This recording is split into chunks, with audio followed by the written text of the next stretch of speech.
What's up, guys? My name is C. Abhishek Bhandari, and welcome back to our YouTube channel GradKool. That's right, GRADKUL, a premier digital learning platform for graduates and postgraduate learners. Do subscribe to our channel, click on the bell icon to get the latest notifications of the videos, and do like, comment, and share the video with your friends as well. So we've started with income from house property. अपन ने पहला lecture में उसका format देख लिया था, basic conditions देख ली थी, ठीक है। तो before we start on with the next lecture, let's just have a quick recap of the entire first lecture. तो फर्स्ट लेक्चर में अपन ने सबसे पहले क्या देखा था? सबसे पहले the first thing that we have seen was basic conditions. Basic conditions for income to be taxable under income from house property. दो बेसिक कंडीशन है। अगर आपको हाउस प्रॉपर्टी में इनकम टैक्सेबल करनी है तो उसके लिए आपके पास हाउस प्रॉपर्टी होना जरूरी है। And second condition is assessee should be the owner or deemed owner of the house property, ठीक है। डीम्ड ओनर वाला कॉन्सेप्ट आप लोगों को नहीं है तो उसमें मैं डिटेल में गया भी नहीं। नेक्स्ट अपन ने देखा था types of house property. There are 3 types of house properties: let out property, self occupied property and deemed let out property. Let out property मतलब वो प्रॉपर्टी जो आप भाड़े पे देते हो, जो रेंट पे देते हो। Such LOP is always taxable under income tax, ठीक है। नेक्स्ट सेल्फ ऑक्यूपाइड प्रॉपर्टी, अगर आप बिजनेस के लिए यूज कर रहे हो या प्रोफेशन के लिए यूज कर रहे हो तो इट विल बी इग्नोर्ड। अगर आप अपने सेल्फ रेसिडेंशियल पर्पस के लिए यूज कर रहे हो तो 2 properties are exempt, either you are using it for self residence purpose और द प्रॉपर्टी इज अनऑक्यूपाइड, तो उस केस में 2 सेल्फ ऑक्यूपाइड प्रॉपर्टी आपको एग्जेम्प्ट होगी। More than 2 self occupied properties है, ठीक है, तो उन जितनी भी प्रॉपर्टीज है सब में से any 2 self occupied property will be exempt and remaining properties will be treated as deemed let out property. अपन इसके ऊपर एक सम भी देखेंगे तो टेंशन लेने की जरूरत नहीं है, ठीक है। नेक्स्ट अपन ने देखा था फॉर्मेट। फॉर्मेट क्या बोलता है? देख, फॉर्मेट अगर आपको फॉर्मेट आ गया ना तो हाउस प्रॉपर्टी का सम सॉल्व करना इजी हो जाएगा। देख, फॉर्मेट क्या बोलता है? म्युनिसिपल वैल्यू और fair rent whichever is higher, compare that higher amount with the standard rent whichever is lower, ठीक है। this lower amount will be your expected rent, compare this expected rent with actual rent whichever is higher, this higher amount will be my gross annual value, that is GAV, ठीक है। Gross annual value में से minus municipal taxes paid और रीइंबर्स्ड by the owner. जितना भी municipal taxes owner ने पे किया या फिर टेनेंट ने पे किया और ओनर ने रीइंबर्स किया टेनेंट को, उतना म्युनिसिपल टैक्सेस माइनस हो जाएगा, irrespective of whether it is of current year और प्रीवियस फाइनेंशियल ईयर। कोई फर्क नहीं पड़ता। प्रीवियस ईयर का मैंने पे नहीं किया तो मुझे डिडक्शन प्रीवियस ईयर में नहीं मिला, मैंने अगर उसको करंट ईयर में पे कर दिया तो मैं करंट ईयर में डिडक्शन ले लूंगा, ठीक है। जीएवी में से म्युनिसिपल टैक्सेस में माइनस कर देता हूं तो मुझे क्या मिल जाएगा? Net annual value NAV.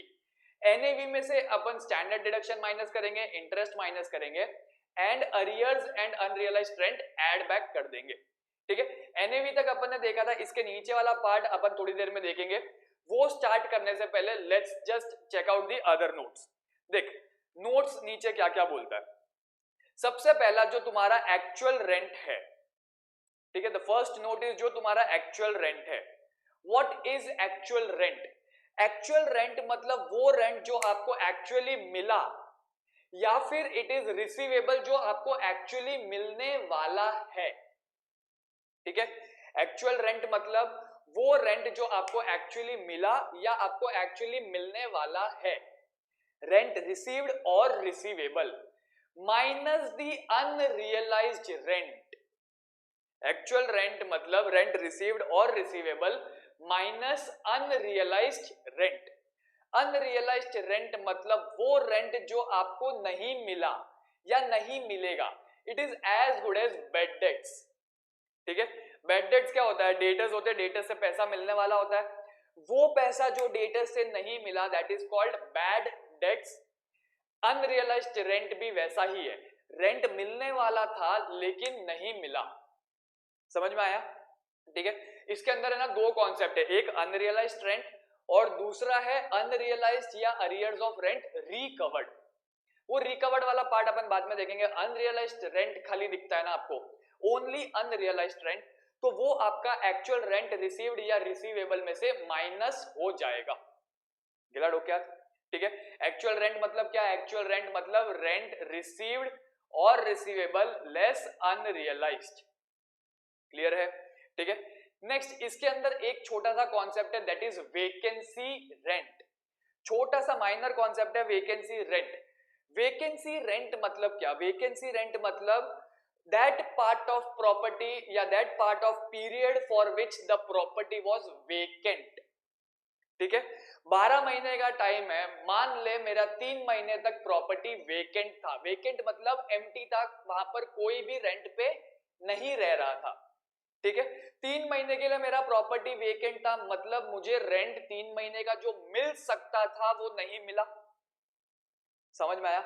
Vacant rent या वेकेंसी रेंट मतलब when vacancy rent that is property was remained vacant, property was vacant for that part of the year and therefore rent did not receive or could not be received। समझ में आया? ठीक है, vacancy rent मतलब वो part of the period जिस period में property आपका वेकेंट था और आपको रेंट नहीं मिला। अगर आपको क्वेश्चन में वेकेंसी पीरियड दिखता है, अगर आपको क्वेश्चन में वेकेंसी पीरियड दिखता है तो आप क्या करेंगे? Instead of comparing expected rent with actual rent, you will be comparing expected rent with actual rent plus vacant rent।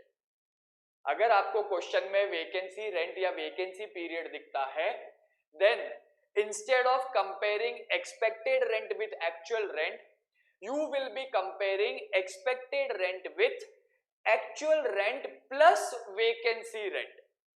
समझ में आया? ठीक है, आफ्टर दैट अभी देख नॉर्मली क्या होता है, एक्सपेक्टेड रेंट और actual rent whichever is higher, ठीक है, और विच एवर इज ग्रेटर। इस केस में वेकेंसी रेंट वाले केस में क्या होगा?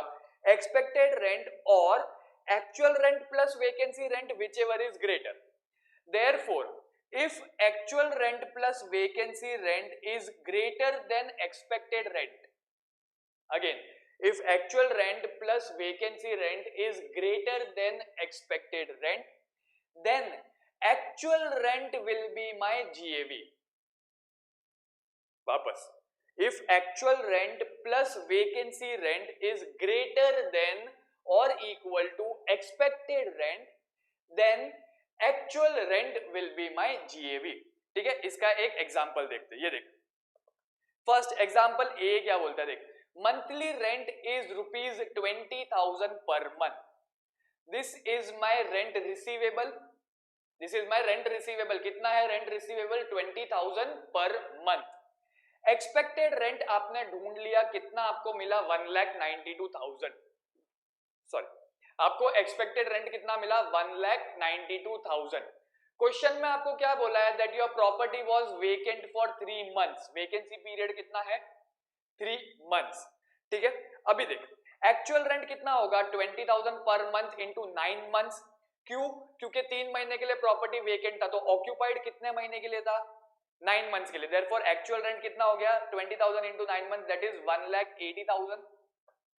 अब वेकेंसी रेंट कैसे कैलकुलेट करोगे? अगर मेरा प्रॉपर्टी 3 महीने के लिए वेकेंट नहीं होता तो मुझे रेंट मिलता।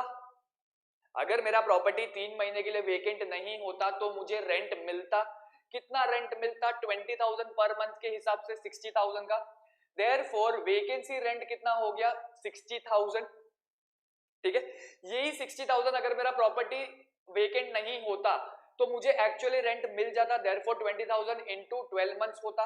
But because property is vacant, actual rent कितना मिला? 1,80,000। नेक्स्ट, अपना फॉर्मूला क्या बोलता है? Expected rent is less than equal to और actual rent plus vacant rent is greater than equal to expected rent, then actual rent will be my GAV। ठीक है, यहां पे एक्चुअल रेंट कितना है? 1,80,000। एक्सपेक्टेड वेकेंसी रेंट कितना है? 60,000। Therefore actual rent plus vacancy rent कितना हो गया? 1,80,000 plus 60 that is 2,40,000। Expected rent कितना है? 1,92,000। तो कैन आई से actual rent plus vacancy rent is greater than expected rent? Can I say actual rent plus vacancy rent is greater than expected rent, if actual rent plus vacancy rent is greater than expected rent, then actual rent will be my GAV. Then actual rent will be my GAV. अपने case में actual rent कितना है 20,000 into 9 months, that is 1,80,000. Therefore मेरा GAV क्या हो जाएगा, actual rent, that is 1,80,000. समझ में आया? ठीक है, वापस actual rent plus vacancy rent is greater than equal to expected rent, then actual rent will be my GAV. Clear है? अभी देख थर्ड वाला देखते हैं, पार्ट सी वाला क्या बोलता है, मंथली रेंट कितना है 20,000 पर मंथ, एक्सपेक्टेड रेंट कितना है 3 lakhs, एक्सपेक्टेड रेंट कितना है 3 lakhs. ठीक है, तो इस केस में वेकेंसी कितना है 3 months. अगेन आपको क्वेश्चन में क्या दिया हुआ है, monthly rent 25,000 per month, expected rent 3 lakhs and vacancy rent 3 months. ठीक है, गेला डोक्यात. नेक्स्ट फॉर्मूला क्या बोलता है, actual rent plus vacancy rent is greater than equal to expected rent, then actual rent will be my GAV. अब actual rent कितना है 25,000 into 9 months, that is 2,25,000. Vacancy rent कितना है 25,000 into 3 months, that is 75,000. Expected rent कितना है 3 lakhs. Now actual rent plus vacancy rent कितना है, actual rent is 2,25,000 plus vacancy rent is 75. It is equal to expected rent. It is equal to expected rent. Therefore, when actual rent plus vacancy rent is greater than or equal to expected rent, then actual rent will be my GAV. ठीक है, तो इस case में GAV क्या हो गया, actual rent, that is 2,25,000. समझ में आ गया क्या? क्लियर है? क्लियर हो गया?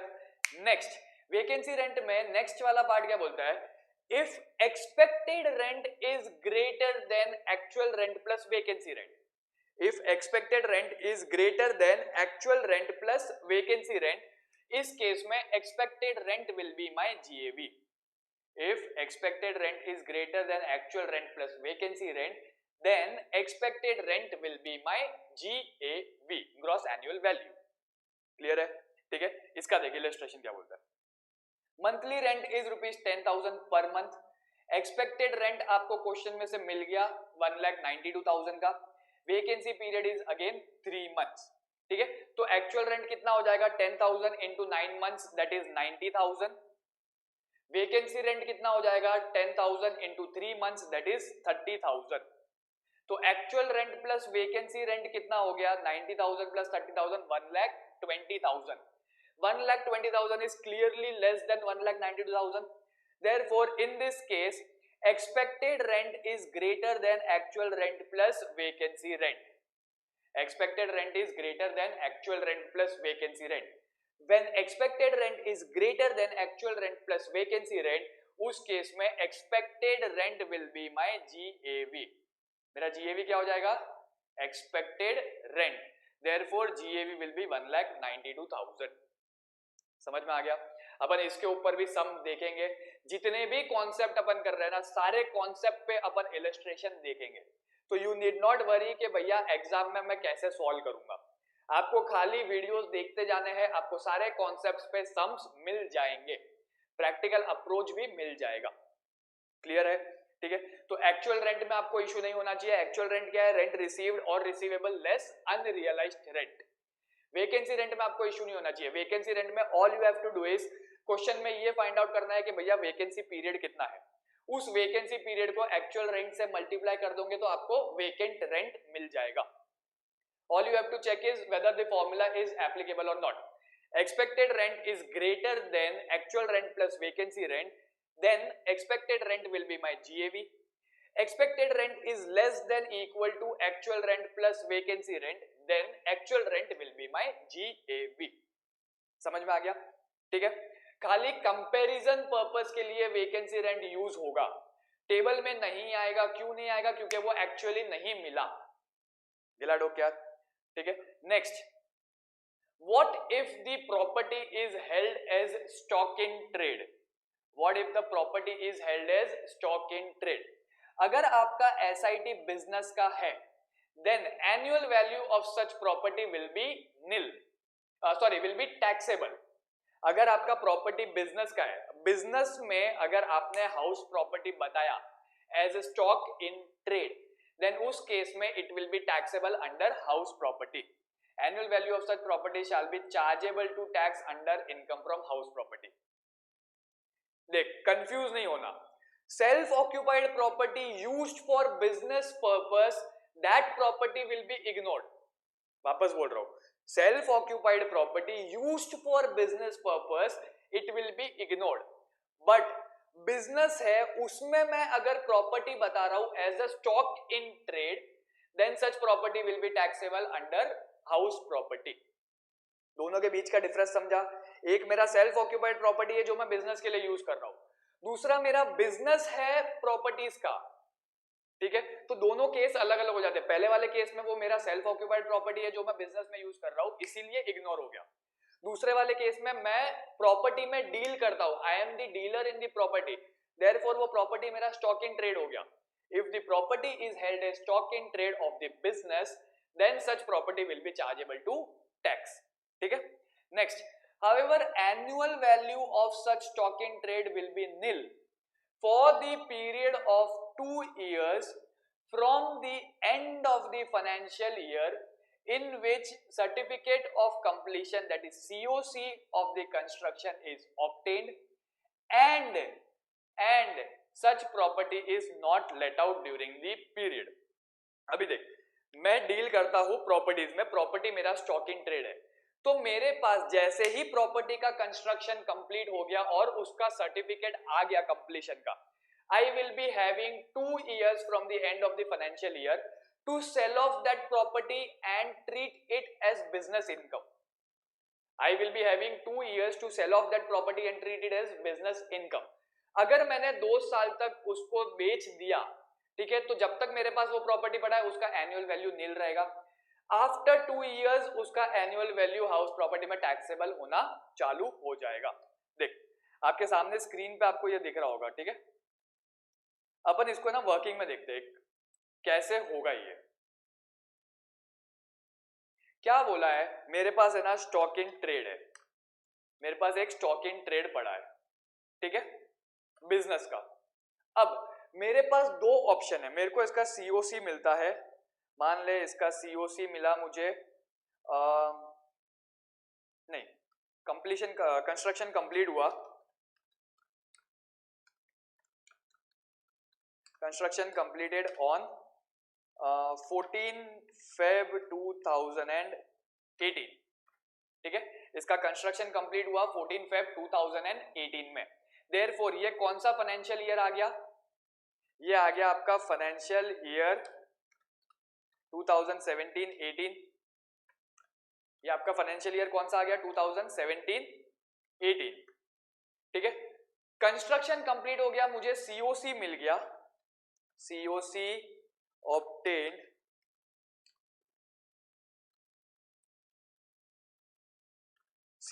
obtained on 30th March 2018. Clear है? अब प्रोविजन देख, प्रोविजन क्या बोलता है कि भैया 2 साल तक एनुअल वैल्यू नील रहेगा from the end of the financial year in which COC has been obtained. ठीक है, and such property is not let out. मतलब फाइनेंशियल ईयर 17-18 में मुझे COC मिला, फाइनेंशियल ईयर 17-18 में मुझे COC मिला. Therefore financial year 18-19 and financial year 19-20, ये 2 साल तक मेरा जो एनुअल वैल्यू है ना, ये 2 साल तक मेरा जो एनुअल वैल्यू है प्रॉपर्टी का वो नील रहेगा. मेरा जो एनुअल वैल्यू है प्रॉपर्टी का वो नील रहेगा. After 2 years I will start taxing my annual property. That is from financial year 2020-21 I will start taxing my financial property. I will start taxing my house property. Taxable under IFHP। समझा? मतलब मेरे पास है ना, जैसे ही मुझे COC मिल गया ना, मेरे पास 2 साल है, ये 2 साल में मेरा हाउस प्रॉपर्टी का वैल्यू नील रहेगा। I have 2 years to sell the house property. If sold in these 2 years,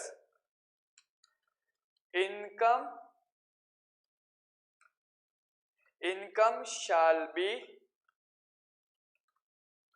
taxable under profits and gains from business and profession। अगर मैंने ये 2 साल में, जैसे ही मेरा कंप्लीट हो जाता है कंस्ट्रक्शन, उसके बाद 2 साल में अगर मैंने हाउस प्रॉपर्टी बेच दी, ठीक है, तो जो भी इनकम मिलेगा, because it is my stock, such income will be taxable under business and therefore मेरा जो हाउस प्रॉपर्टी का वैल्यू है वो नील रहेगा। बट अगर मैंने 2 साल तक प्रॉपर्टी नहीं बेचा, अगर मैंने 2 साल तक प्रॉपर्टी नहीं बेचा, तो फ्रॉम 3rd ईयर ऑनवर्ड्स, जब तक वो प्रॉपर्टी नहीं बिकती तब तक मैं उसको टैक्सेबल करते रहूंगा अंडर हाउस प्रॉपर्टी। जब तक वो प्रॉपर्टी नहीं बिकती तब तक मैं उसको हाउस प्रॉपर्टी में टैक्सेबल करते रहूंगा। अब फॉर इंस्टेंस मान ले फाइनेंशियल ईयर 22-23 में वो प्रॉपर्टी बिक गई, ठीक है, अगर वो बिक गई तो अगेन एनुअल वैल्यू मेरा नील हो जाएगा and it will be taxable under house property, sorry PGBP, taxable under PGBP if sold. समझ में आया? ठीक है, मैंने हाउस प्रॉपर्टी कंस्ट्रक्ट की, वो मेरा स्टॉक इन ट्रेड है, ठीक है, स्टॉक इन ट्रेड है, मतलब वो हमेशा बिजनेस में जाना चाहिए, लेकिन मेरे पास 2 साल तक का टाइम है, 2 साल तक उस प्रॉपर्टी का एनुअल वैल्यू नील होगा, हाउस प्रॉपर्टी में टैक्सेबल नहीं होगा। अगर उस 2 साल में मैंने प्रॉपर्टी बेच दी तो मेरा जो भी इनकम है वो PGBP में टैक्सेबल हो जाएगा। अगर मैंने 2 साल में प्रॉपर्टी नहीं बेची तो from 3rd year onwards it will be taxable under house property, ठीक है। नेक्स्ट, अगर मैंने जैसे ही वो बेची, जो भी साल में मैं उस प्रॉपर्टी को बेचूंगा उसका एनुअल वैल्यू नील हो जाएगा and again it will be taxable under business and profession. Clear है? इसके ऊपर आपको इलस्ट्रेशंस नहीं है आपकी टेक्स्ट बुक में, हाउएवर एक बार इसको कॉन्सेप्ट को ध्यान से पढ़ के जाना, क्योंकि हो सकता है कि आपको ये ऑब्जेक्टिव में पूछ ले। क्लियर है? ठीक है, तो चल एक काम कर, वीडियो को पॉज कर और नीचे है ना ये कॉपी, जो भी मैंने लिखा है ना वो इसको कॉपी कर लेना। एक बार ये कॉपी कर लिया उसके बाद वीडियो रिज्यूम करना, अपन आगे देखते क्या क्या है। ठीक है, वीडियो को पॉज करना और इसको कॉपी कर लेना फटाफट। चल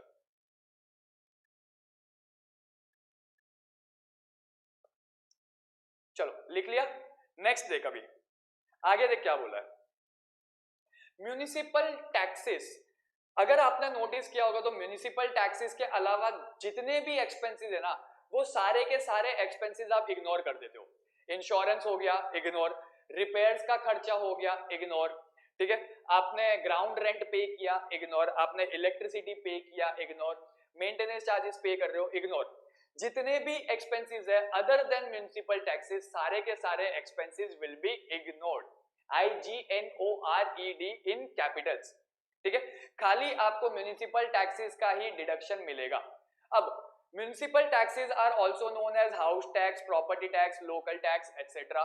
बेसिकली हर वो टैक्स जो आप म्यूनिसिपल कॉर्पोरेशन को पे करते हो with respect to your property, ठीक है। प्रॉपर्टी टैक्स हो गया वो माइनस हो सकता है, लोकल टैक्स हो गया वो माइनस हो जाएगा, हाउस टैक्स हो गया वो माइनस हो जाएगा। क्यों? बिकॉज ये सारे आपके म्यूनिसिपल टैक्सेस के अदर नेम्स है। ये डो क्या? इसके अलावा अगर कोई और एक्सपेंसेस है तो वो इग्नोर हो जाएगा। Insurance ignore, electricity ignore, ground rent ignore, annual maintenance charges ignore, फलाना इग्नोर, डिमका इग्नोर, जितने भी खर्चे हैं इग्नोर। समझा क्या? गेला डो क्या? ठीक है, अभी देख, it is allowed only if it is actually paid और रीइंबर्स्ड बाय द ओनर। अगर टेनेंट ने पे किया तो अलाउ नहीं होगा, अगर टेनेंट ने पे किया एंड ओनर ने रीइंबर्स किया तो अलाउ हो जाएगा। फर्स्ट लेक्चर में अपन ने देखा था ये, ठीक है। Allowed on payment basis, that is even if previous years paid in current year it would be allowed in current year. मैं अगर प्रीवियस ईयर का म्युनिसिपल टैक्सेस है जो मैंने पे नहीं किया था, अगर वो मैं करंट ईयर में पे कर रहा हूं तो मुझे करंट ईयर में डिडक्शन मिल जाएगा। क्यों मिलेगा? क्योंकि it is allowed on payment basis. Therefore previous year में जो मैंने पे नहीं किया था मुझे उसका डिडक्शन भी नहीं मिला होगा। करंट ईयर में मैं उसको पे कर रहा हूं तो मुझे उसका डिडक्शन भी मिल जाएगा। समझ में आ गया? यार लोग क्या? ठीक है। If it is not paid it is not allowed. If in the question it is given as on percentage basis, then it shall be calculated as percentage of municipal value. ठीक है, ये भी अपन ने सम में देखा था। फर्स्ट लेक्चर में अपन ने जब इसका सम देखे थे तो उसमें चेक किया था। अगर आपको परसेंटेज बेसिस पे दिया है तो म्यूनिसिपल वैल्यू जो भी है उसका परसेंटेज आप ले लोगे। क्लियर है? नो अदर डिडक्शंस और no other expenses shall be allowed as deduction. समझ में आया? ठीक है। एक सेकेंड, अगर आप लोगों के पास नोट्स नहीं है ना, ठीक है, तो डिस्क्रिप्शन में आपको लिंक मिला रहेगा नोट्स का। Just click on the link and download the notes. Notes download कर लेना, आपको हर लेक्चर के साथ उस लेक्चर के नोट्स मिलते जाएंगे in the PDF form. And once the lecture is over, एक बार लास्ट लेक्चर आ गया, जैसे ही आपका चैप्टर खत्म हो जाता है आपको कंप्लीट नोट्स मिल जाएगा पूरे के पूरे चैप्टर का। ठीक है। All you guys have to do is you need to stay tuned and stay updated with the videos. अगर आपके पास अभी नोट्स नहीं है तो आप डिस्क्रिप्शन चेक करो, डिस्क्रिप्शन में आपको नोट्स का लिंक मिलेगा, वो लिंक पे क्लिक कर देना, आप नोट्स डाउनलोड कर सकते हो। ठीक है। नेक्स्ट आता है अनरियलाइज्ड रेंट और arrears of rent recovered. Recover देखने से पहले अपन आगे देखते देख होता क्या है। अनरियलाइज्ड रेंट मतलब वो रेंट जो आपको मिला ही नहीं, as good as bad debts या बैड रेंट बोल सकते हैं। ठीक है। अरियर्स ऑफ रेंट मतलब rent under dispute, again it was not realised. Arrears of rent मतलब rent under dispute, again it was not realised in particular financial year. अब previous years के अनरियलाइज्ड रेंट है या अरियर्स ऑफ रेंट है, आपको current year में वो realise होता है। देख,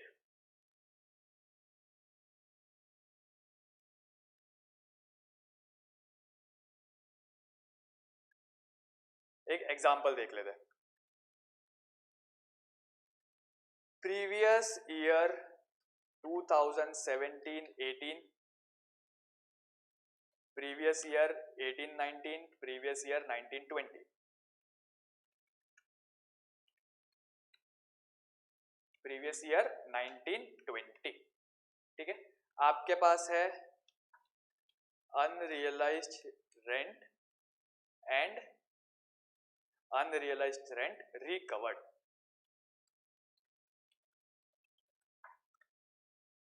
ठीक है। अभी देख, ये साल का अनरियलाइज्ड रेंट था 12,000, ये साल का अनरियलाइज्ड रेंट था 13,000।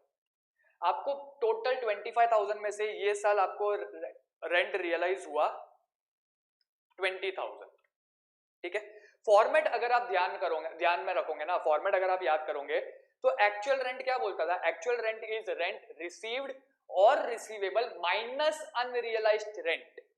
मतलब क्या कि जब मैं net annual value NAV calculate करूंगा ना, तो एनएवी में से मैंने ये 12,000 प्रीवियस ईयर 17-18 में माइनस कर दिया था एंड 18-19 में 13,000 माइनस कर दिया था। देयरफॉर इसका मैंने कुछ भी डिडक्शन नहीं लिया था। Thus, in the current year, when such unrealized rent is recovered, all you have to do is minus 30%. All you have to do is minus 30%. क्यों 30%? Because this 30% is your standard deduction. Standard deduction under section 24. Thus, आपका taxable amount क्या हो जाएगा? Your taxable amount will be 70%. समझ में आया ये क्या किया है मैंने यहाँ पे? आपको जब भी क्वेश्चन में अनरियलाइज्ड रेंट या अरियर्स ऑफ रेंट रिकवर्ड दिखेगा, all you have to do is वो अमाउंट लो, actual amount recovered multiply by 70% कर दो स्ट्रेट अवे। क्यों 70% मल्टीप्लाई किया? Because the 30% amount is standard deduction जो आपने माइनस कर दिया। ठीक है। अभी आपको समझेगा ये नीचे जो लिखा हुआ है वो क्या है। इधर देख, taxable amount will be rent recovered less 30% standard deduction. और rent recovered into 70% as the case में भी। ठीक है, रेंट रिकवर्ड कितना है 20,000, 20,000 लेस 30% विल गिव मी 14,000 और 20,000 into 70% will give me 14,000 as the case may be। जो 30% का स्लैब अपन ने माइनस किया है that is nothing but standard deduction under section 24। ठीक है, क्लियर है? चल एक काम कर, वीडियो को पॉज कर और अगर लिखना है ना तो अनरियलाइज्ड ट्रेंड के सामने ये लिख के रख ले सो दैट यू नो कि कॉन्सेप्ट क्या चल रहा है। ठीक है, एक बार वीडियो को पॉज कर और ये लिख लेना। अगेन वीडियो स्टार्ट करने से पहले जितना कॉन्सेप्ट अभी तक पढ़ाया है ना वो एक बार पूरा देख लेना। Next we will be starting with deductions under section 24। ठीक है, एक बार वीडियो को पॉज कर ये लिख ले, सारे कॉन्सेप्ट्स एक बार पढ़ ले, फॉर्मेट एक बार ध्यान से पढ़ ले, उसके बाद अपन स्टैंडर्ड डिडक्शन पे चलते हैं। ठीक है, चलो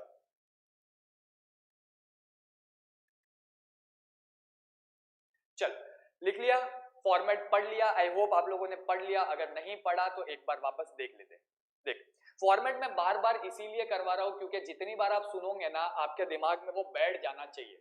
एक पॉइंट पे ऐसा आना चाहिए कि आपको नींद से उठाया, बोला कि भाई फॉर्मेट बोल तो you should be able to say क्या, municipal value, fair rent, whichever is higher, compare this higher amount with the standard rent whichever is lower, this amount will be known as expected rent or reasonable lettable value, compare this with actual rent plus vacancy rent अगर vacancy rent दिया है तो, whichever is higher will be my GAV, if actual rent plus vacancy rent is higher then actual rent will be my GAV, if expected rent is higher then expected rent will be my GAV, less municipal taxes paid by or reimbursed by the owner only, we will be getting net annual value that is NAV।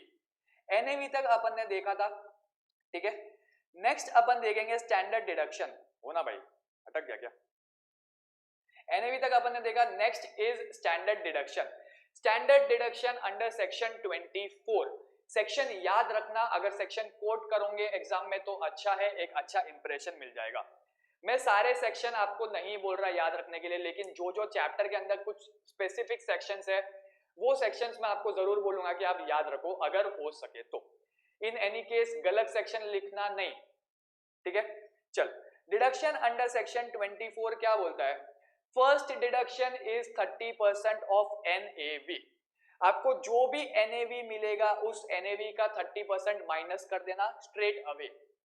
देख self occupied के case में NAV will always be nil, therefore उसका 30% भी निल होगा। Let out के case में आपको जो भी NAV मिलता है वो NAV माइनस कर देना स्ट्रेट अवे। ठीक है, चल इधर देख, एक सम देखा था अपन ने फर्स्ट लेक्चर में, वही सम कंटिन्यू करते हैं। क्वेश्चन है standard rent 15,000 per month, fair rent of the same property is 12,000 per month. एक सेकेंड, देख स्टैंडर्ड रेंट है आपके पास 15,000 पर मंथ, फेयर रेंट है उसी प्रॉपर्टी का 12,000 per month. Municipal valuation report states that the rental income to be rupees 13,000 per month. ये municipal value हो गया 13,000 per month. However, actual rent received from the tenant is rupees 16,000 पर month। ठीक है, अब एक चीज इसके अंदर अपन कर सकते हैं, कुछ ऐड कर लेते हैं। देख 16,000 per month, compute the NAV when the municipal taxes paid by the tenant is rupees 5,000 and 60% of which is reimbursed by Mr. X। Please note, property was vacant for 2 months। ठीक है, तो अपन ने आज के लेक्चर में vacancy rent वाला concept देखा था, वो भी यहाँ पे क्लियर हो जाएगा। अनरियलाइज्ड रेंट भी ऐड कर देते हैं अगर आपको चाहिए तो।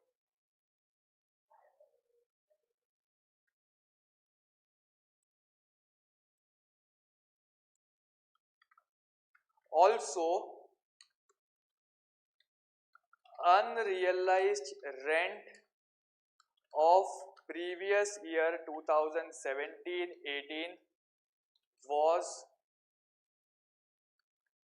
₹20,000 which is recovered in the current year.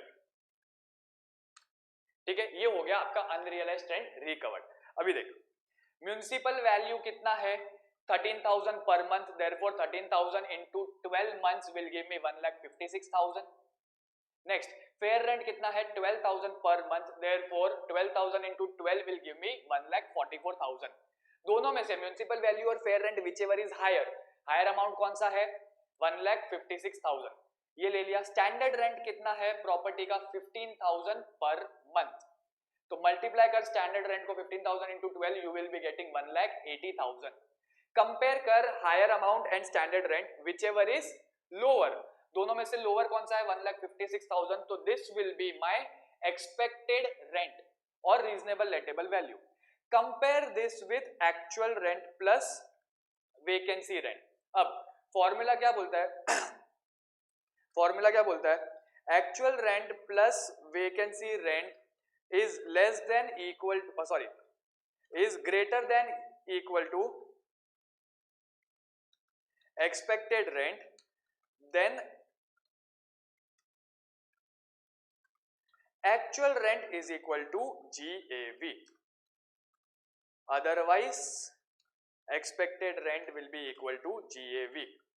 ठीक है, ये अपना फॉर्मूला बोलता है. अब एक्चुअल रेंट कितना है मेरा, actual rent from the tenant was 16,000 per month, मुझे कितना रेंट मिला actually 16,000 into 10,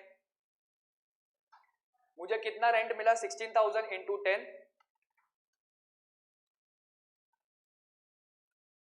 that is equal to 16,000 into 10, that is equal to 1,60,000 plus मेरा वेकेंसी रेंट कितना है 2 months का, वेकेंसी रेंट कितना है मेरा 2 months का 20,000 plus VR is equal to 16,000 into 2, that is equal to 32,000.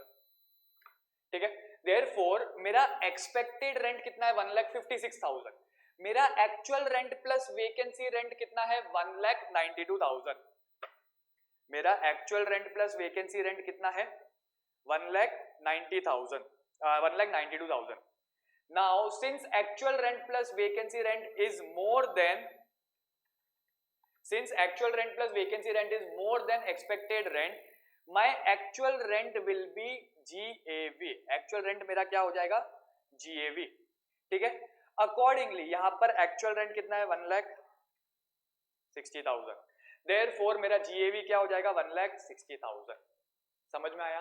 If expected rent and actual rent plus vacancy rent को मैं कंपेयर करता हूं and actual rent plus vacancy rent is more than expected rent, actual rent कितना है 1,60,000, vacancy rent कितना है 32,000, expected rent plus vacancy rent कितना है 1,92,000, it is more than expected rent that is 1,56,000, then actual rent will be my GAV, therefore GAV क्या हो जाएगा actual rent that is 1,60,000. समझ में आ गया?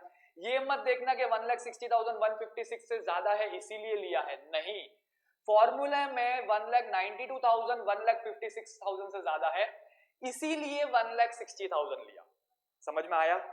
ठीक है, तो मेरा GAV कितना हो गया 1,60,000.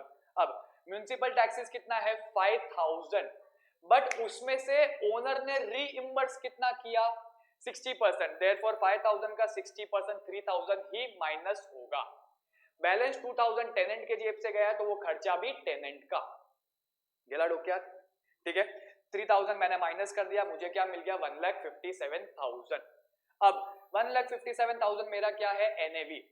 डिडक्शन अंडर सेक्शन 24 में पहला डिडक्शन क्या बोलता है 30% of NAV, therefore straight away मैं 30% ले लूंगा NAV का. NAV कितना है 1,57,000 मल्टीप्लाई बाय 30%, तो माइनस कितना होगा 47,100 माइनस कितना होगा 47,100. Therefore this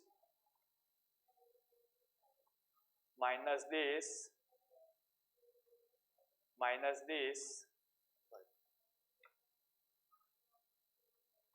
add this will give me this. समझ में आया? मैंने क्या किया 30% NAV माइनस कर दिया. अब मेरे पास रेंट रिकवर्ड है, अनरियलाइज्ड रेंट कितना रिकवर हुआ 20,000. अपन को फॉर्मेट क्या बोलता है, अनरियलाइज्ड रेंट इनटू 70%, जो भी अमाउंट आएगा उसको ऐड कर दो. ठीक है, यहां पर मैंने लिखा हुआ है add rent recovered into 70%. Rent recovered कितना है 20,000. देयरफॉर 20,000 इनटू 70%, जो भी आएगा वो मेरा ऐड हो जाएगा किसमें, जो फाइनल अमाउंट है उसके पहले जो भी अमाउंट आएगा उसमें ऐड बैक कर दूंगा. Therefore my income from house property is 1,23,900. ठीक है, 1,57,000 NAV, उसमें से मैंने स्टैंडर्ड डिडक्शन माइनस कर दिया 30% ऑफ NAV. लास्ट में जो रेंट रिकवर दिया हुआ है उसका 70% ऐड बैक कर दिया. क्लियर है? ठीक है, वही अगर मैं ऊपर कहीं पे एडजस्ट कर लेता GAV के पहले 20,000 अगर मैं ऐड कर लेता तो अगेन यहाँ पे जो अमाउंट है ये 14,000 से बढ़ जाता. इन ईदर केस आपको फाइनल अमाउंट सेम आता. अपन फॉर्मेट पे अड़े रहेंगे, चिपके रहेंगे, फॉर्मेट चेंज नहीं करेंगे. आपको टेक्स्ट बुक बोलेगा हर सम में अलग अलग फॉर्मेट है, लेकिन आप आपके स्टैंडर्ड फॉर्मेट पे अड़े रहना.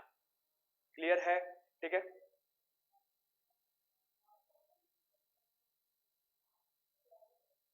चल एक काम कर, फर्स्ट लेक्चर में आपको ये सम मैंने दिया था, आपके पास क्वेश्चन भी था.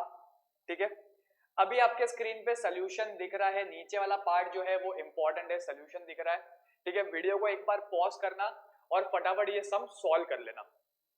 अगर आपको कहीं पे भी डाउट आ रहा है तो लेक्चर देखते टाइम एक बार कमेंट सेक्शन में बता देना आपको क्या डाउट आ रहा है, आपके डाउट्स इमीडिएटली सॉल्व हो जाएंगे. If not immediately then within few hours आपके डाउट्स क्लियर हो जाएंगे. ठीक है, जो भी है कमेंट सेक्शन में लिख के बोल देना. वीडियो को पॉज कर और इसको फटाफट छाप ले जल्दी. चल हो गया. चलो guys, will wind up the lecture here. Next lecture में विल सी इंटरेस्ट का डिडक्शन कैसे मिलता है. ठीक है, interest and pre acquisition pre construction interest आपका इंपॉर्टेंट पार्ट है पूरे चैप्टर का. एक बार वो हो गया उसके बाद खाली सम सॉल्व करने रहे. ठीक है, चलो guys, my name is C Abhishek Bhandari and you were watching the video on our channel Gradkul. That's right, GRADKUL, a premier digital learning platform for graduates and postgraduate learners. Do subscribe to our channel, click on the bell icon to get the latest notifications of the videos and do like, comment and share the video with your friends as well. आप लोगों के जो भी doubts हैं आप नीचे comment section में हमें बता सकते हैं, हमें पूछ सकते हैं and we'll get back to you as soon as possible. ठीक है, चलो guys, adios and have a nice day. Bye bye.